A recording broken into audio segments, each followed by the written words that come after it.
Hello everyone, welcome back to Chainsaw Cinema Review. So I was doing research on Lucio Fulci's 1979 Zombies and stumbled across its interesting European title. Upon further research, I fell in a bit of a rabbit hole as to why that is. For those who may not know, the European title is Zombie 2. But if this is the first zombie movie that Fulci did at the time, why is it called Zombie 2?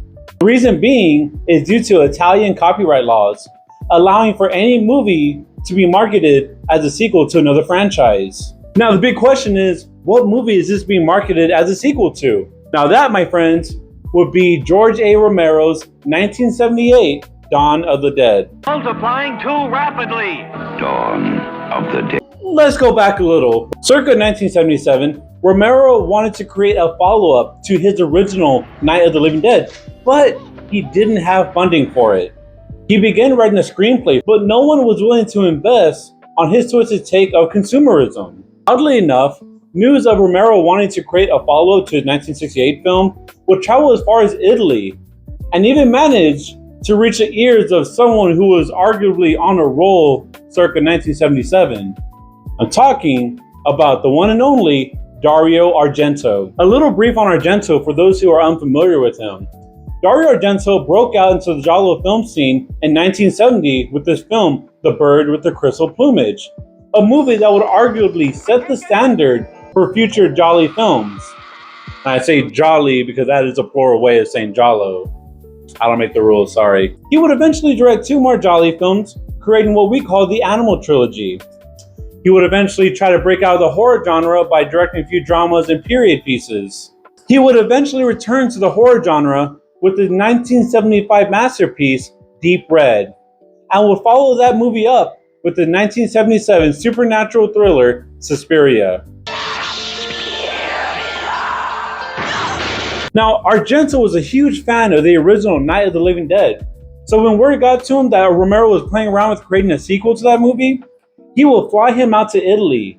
I said, I'll write it. He said, no, you come, you write here. So Argento was able to work out a deal and help Romero secure funding through Italian financiers, but Argento had the rights to recut and rescore the European version any way he wants. With that in hand, Argento was able to recut and rescore Dawn of the Dead to a more faster and humorless pace than the American cut, and scored it to Goblin, all the while changing the title to Zombie.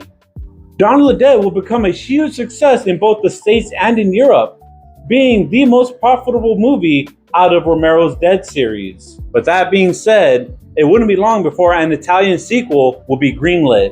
Due to Dawn's massive success and the Italian copyright laws allowing any film to be marketed as a sequel, it wouldn't be long before producers were able to retool a screenplay already written and inspired by traditional zombies and loosely connected to Dawn.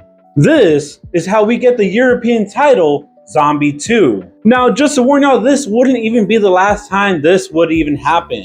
The retooling and retitling a movie to piggyback off of one success will be a trend throughout Europe. The Evil Dead will even get the same treatment, retitling it La Casa and getting unofficial sequels just to market off that name.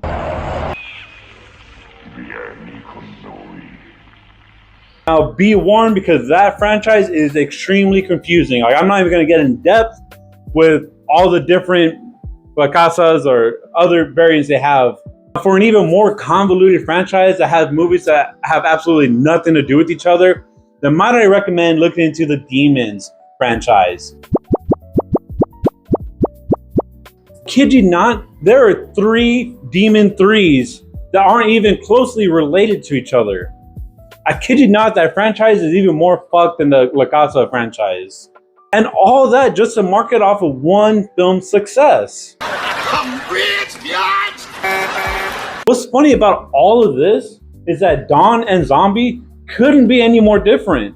Romero continues to stick with his mythos started in Night of the Living Dead and even being set within an urban setting, while Lucio Fulci will aim to bring zombies back to their place of origin, where it wasn't no government experiment or virus, but rather voodoo magic set on a Caribbean island.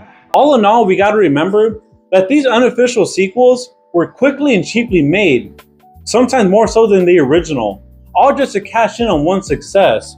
It's also important to remember that it is a product of its time. How we are able to quickly connect to different parts of the world with a simple click of a button nowadays, compared to life in the 70s and 80s, it is understandable to see how these sequels were able to fly under the radar for so long. Anyways, that is it for today.